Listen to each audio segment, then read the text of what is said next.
Sabe, pensando aqui, algumas das histórias que mais marcam a gente são as parábolas, né? Com certeza. E o material que a gente analisou hoje trouxe uma definição que eu achei, nossa, fantástica. Uma história terrena com um significado celestial. Simples, mas vai direto ao ponto. Exato. E essa definição é o nosso ponto de partida. Hoje, a nossa missão é meio que desvendar o código das parábolas. Gosto disso, desvendar o código. Vamos além da superfície, sabe? Mergulhando nas raízes antigas para entender por que essa forma de contar histórias era tão genial e, o mais importante, como podemos nos aproximar delas hoje sem cair em ciladas de interpretação. E, olha, já começando, o primeiro grande insight que o material me trouxe foi um choque, na verdade. Ah, é? O quê? As parábolas não são uma invenção de Jesus. A gente associa diretamente a ele, afinal, Claro! os textos dizem que, sem parábolas, não lhes falava. Mas ele estava, na verdade, usando uma linguagem que todo mundo já entendia. Essa analogia é perfeita. Ele não inventou a ferramenta, mas a usou com uma maestria, uma profundidade inéditas. Quase como um diretor de cinema que usa um gênero popular, sei lá, o faroeste, para contar uma história totalmente nova, subversiva. Exatamente isso. O método é milenar, especialmente forte nas culturas orientais e semitas. Havia uma inclinação cultural para a imaginação, para o pensamento figurado, que era muito mais vibrante que a nossa lógica ocidental moderna, né? Totalmente. A parábola já era a língua franca do ensino moral e espiritual naquela região. Jesus pegou essa forma de arte e a transformou no veículo para as verdades do reino de Deus. E os exemplos disso são bem antigos. Eu fiquei impressionado com a primeira parábola registrada na Bíblia, a fábula de Jotão, lá no livro de Juízes. Ah, sim. As árvores se reúnem para escolher um rei. Parece uma história infantil, mas era uma crítica política afiadíssima contra a escolha de um líder terrível, o Abimeleque. É a prova de que essa forma de comunicação sempre teve um gume afiado. Sempre. E não foi um caso isolado. Grandes mestres judeus que vieram antes de Jesus, como Hilel e Shammai, eram famosos por seus ensinamentos em parábolas. Eles também usavam. Sim, o que Jesus fez foi pegar essa tradição já rica e dar a ela um novo espírito, uma nova alma. Ele a conectou com verdades que não eram apenas sobre prudência terrena, mas sobre a própria natureza de Deus e da humanidade. Isso me leva a pensar, se ele estava usando um formato conhecido, qual é a anatomia dele? O que, segundo o material, faz uma história ser, de fato, uma parábola? Olha, a resposta está no próprio nome. A palavra grega parabole significa literalmente colocar ao lado de. Colocar ao lado de. Isso. A ideia é justapor duas coisas: uma história do nosso mundo cotidiano e uma verdade espiritual.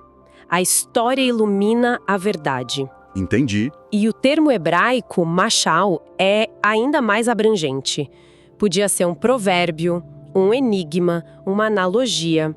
Mas o princípio é o mesmo, a comparação. Ah, então é literalmente colocar duas coisas lado a lado para ver uma delas com mais clareza. E o conceito central que os textos exploram para explicar como isso funciona é a tal da harmonia preordenada. Essa parte é fascinante. É quase como dizer que a natureza é um spoiler do céu. É uma ótima forma de colocar.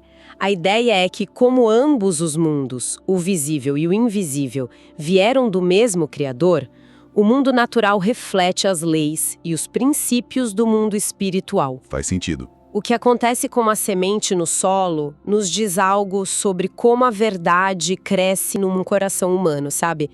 Tem uma citação do Thomas Carlyle que o material trouxe que resume isso, nossa, perfeitamente.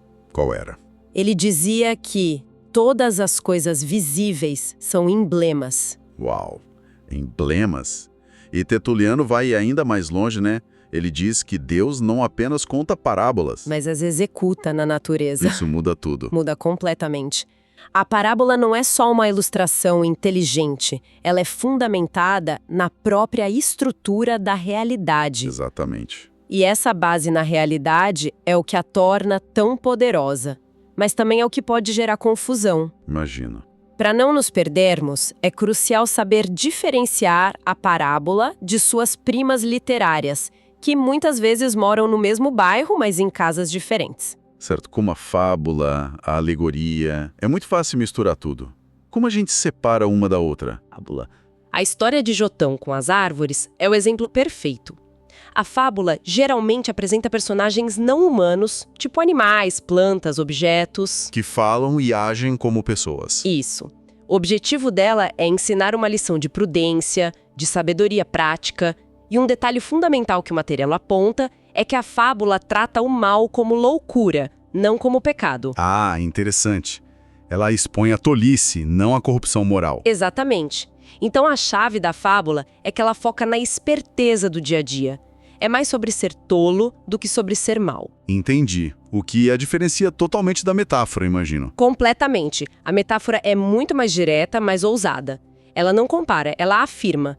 Não diz que algo é como outra coisa. Diz que é outra coisa. Certo. E o material destaca um fato curioso. O Evangelho de João não tem nenhuma parábola, mas é lotado de metáforas de um poder imenso. É verdade. Ele não diz, meu cuidado é como o de um bom pastor. Ele diz, eu sou o bom pastor. Ou eu sou a videira verdadeira. A força da declaração é total. Não há distância entre os dois elementos. Perfeito. E por último, temos a alegoria. Se a parábola é uma pintura que transmite uma ideia central, A alegoria é o quê? Um mosaico. um mosaico é uma ótima imagem. Cada pequena peça tem um significado simbólico próprio. A leitura de uma alegoria é quase um trabalho de decodificação.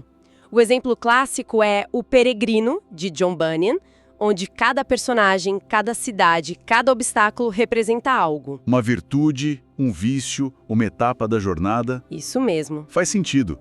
Na parábola, o foco é a grande imagem. Na alegoria, cada detalhe é um código a ser quebrado. Ok, com essas distinções em mente, chegamos à parte prática. A mais importante, talvez. Se eu pego uma parábola para ler hoje, como eu faço para não estragar tudo na interpretação?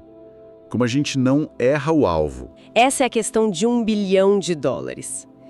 E o material nos alerta para 2 abismos, um de cada lado do caminho certo.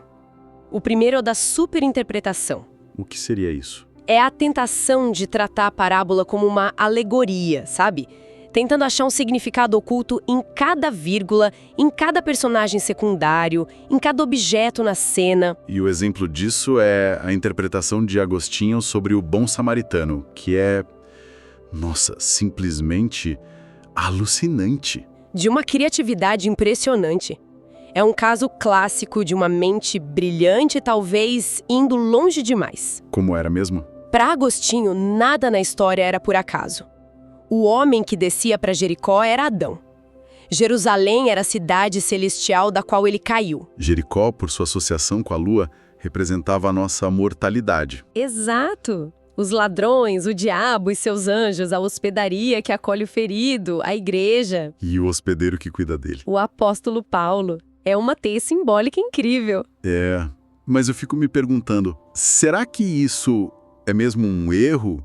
Ou a genialidade da parábola está justamente em permitir essas camadas de leitura, mesmo que não fossem a intenção original? O material aborda essa tensão? Essa é uma pergunta fantástica e muito pertinente. A perspectiva que os nossos textos trazem é que, embora uma grande história possa ressoar de múltiplas formas, o objetivo da interpretação é se aproximar ao máximo do propósito original do contador da história. A leitura de Agostinho é uma meditação teológica riquíssima, mas provavelmente não era a lição pontual e urgente que Jesus queria ensinar para aquele público naquele momento. Ele estava respondendo a uma pergunta direta: quem é o meu próximo? Entendi. A interpretação de Agostinho é linda, mas talvez seja mais sobre Agostinho do que sobre a parábola em si. E qual seria o outro extremo, o outro abismo? É a subinterpretação. É o erro oposto.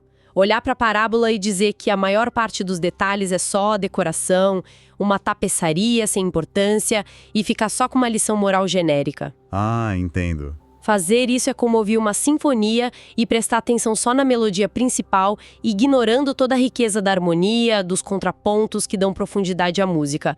Você perde a genialidade da construção. Ok. Então a regra de ouro é evitar os dois extremos, nem tratar tudo como um código secreto, nem como uma decoração vazia. Onde a gente encontra o equilíbrio? O equilíbrio está em buscar a verdade central, o motor da história. E a maior pista para isso, quase sempre, é o contexto. O contexto? Posta uma pergunta, Foi para desafiar uma atitude, para corrigir um mal-entendido. O contexto é a chave que abre a porta principal da parábola e nos mostra qual era o seu grande objetivo. Cada parábola é uma flecha atirada com um alvo específico em mente. O que nos leva à pergunta final. Por que se dar a todo esse trabalho? Por que usar esse método tão complexo, tão cheio de nuances? Por que não simplesmente dizer a verdade de forma direta, como um tratado de teologia? Porque as pessoas não são feitas só de lógica. O material aponta vários benefícios práticos e profundos. O primeiro é óbvio. Uma história é memorável e atraente. Faz todo sentido. Eu consigo me lembrar da história do filho pródigo desde criança, mas não conseguiria te citar os pontos principais de um sermão que eu vi mês passado. Exato. Uma imagem poderosa gruda na mente. E ela também te força a participar, né? Não é um conhecimento passivo. Justamente, ela estimula o pensamento. Uma boa parábola não entrega a verdade de bandeja. Ela te convida para a cozinha para ajudar a prepará-la. O texto usa uma frase ótima. Jesus sabia que não poderia ensinar nada a seus ouvintes se não os levasse a ensinar a si mesmos. Que interessante. A parábola exige que a nossa mente se engaje, que conecte os pontos.